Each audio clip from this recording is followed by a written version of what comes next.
apa, dari segi Novi atau dari segi Agus.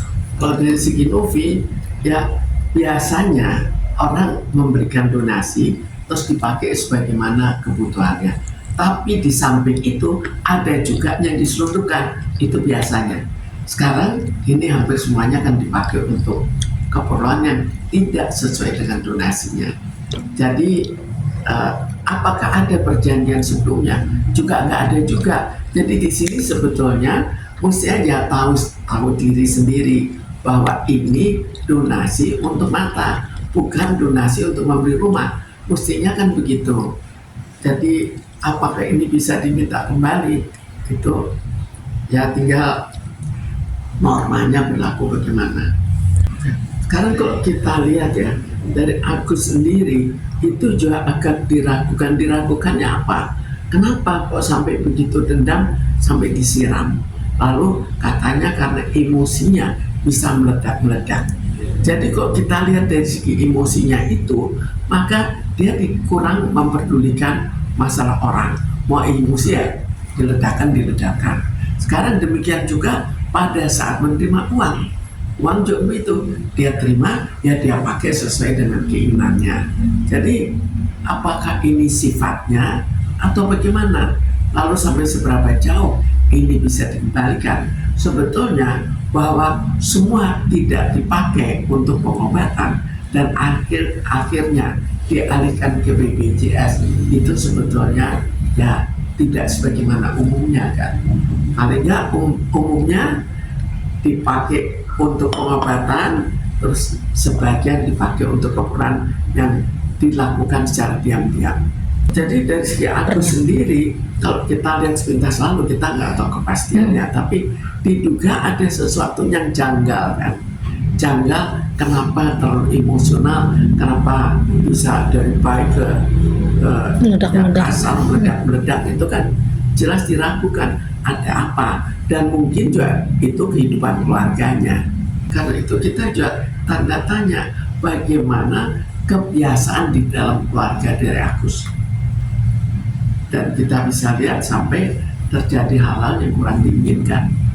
Dan sekarang terjadi lagi hal yang biasa. Jadi yang perlu diteliti adalah bagaimana kebiasaan dari keluarga Agus.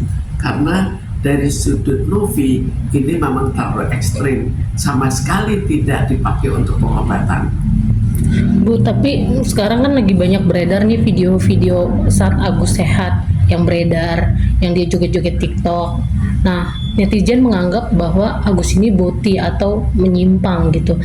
Gestur tubuh dari Agus sendiri kalau dilihat dari video yang beredar gimana sih, Bu? Karena itu kalau kita lihat dari awal kejadian di mana akhir emosinya meledak, maka sampai begitu parah, sampai beberapa orang yang sama-sama melemparkan, membuat dirinya sampai buta, itu kan sudah diragukan ada apa dengan diri Agus.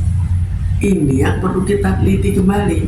Kemudian terjadi lagi kejadian, dikasih donasi, dipakai untuk hal yang menyimpang. Jadi perlu dipertanyakan kembali, ada apa dengan emosi dan kepribadian dari Agus. Itu yang perlu dinilai kembali. Bu, ini kan banyak hujatan kepada Agus dan istrinya terkait uang donasi tersebut. Apakah akan membuat mereka depresi, Bu? Iya, banyak hujatan kepada Agus dan istrinya terkait uang donasi. Jelas kita bayangkan ya, sudah mendapatkan uang banyak, kemudian diminta kembali.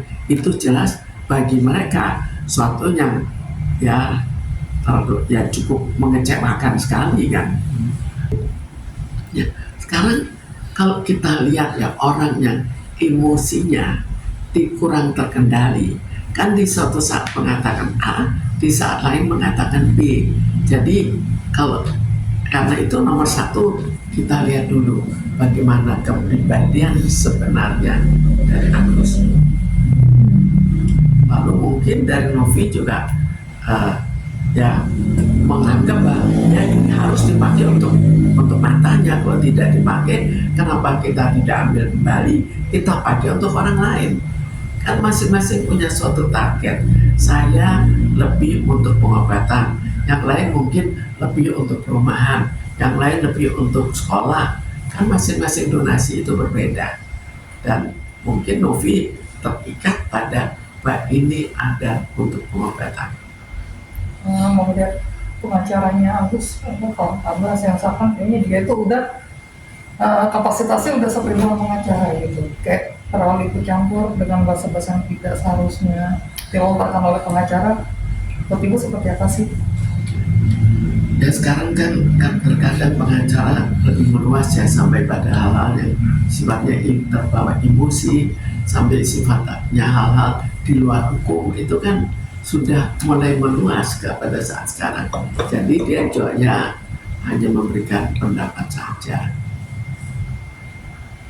Bu, tapi si Agus ini perlu nggak sih Bu dibawa ke psikolog atau psikiater, karena lagi-lagi tuh selalu menekankan bahwa dengan kejadian tersebut dia selalu depresi gitu Bu. Saya pikir memang perlu, mungkin juga benar-benar depresi. Bayangkan, apakah tidak depresi matanya buta? Itu jelas orang sehat saja, maksudnya sehat jiwa, dia juga akan depresi, matanya tiba-tiba buta. Namun di sini kan dia nggak mencoba kayak datangi ke psikiater atau psikolog Bu, justru malah lebih kayak tampil di podcast beredar kemana-mana gitu Bu. Sekarang kita kan orang terkadang kalau tidak terbiasa dia atau tidak ada contoh-contoh untuk pergi ke psikiater, psikolog, mereka belum tentu akan pergi. Sedangkan podcast itu kan diundang, bukan dia yang datangi. Mungkin kalau dia datangi, dia juga tidak sampai pergi.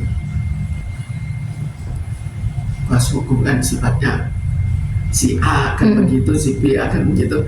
Kan kita lihat sendiri siapa kuasa hukumnya. Terkadang kan netizen juga sudah memberikan label. Kalau kuasa hukumnya ini, ya mungkin agak aneh. Kalau kuasa hukumnya ini, ngawur, kan sudah memberikan label juga. Saya pikir perlu, jadi kita sesuaikan apakah dia mau bagaimana. Ya kerohanian juga dilakukan, dengan secara ilmu kejiwaan juga dilakukan. Jadi lakukan dan mana yang dia mau ikuti, karena mereka itu tidak semua mau diikuti. Kita lihat lagi lingkungan sekitarnya itu bagaimana, apakah sama-sama seperti itu. Jadi ya memang sebaiknya diajak. Bagaimana jika dia diajak untuk ya berobat terhadap masalah kejiwaannya yang tidak jelas.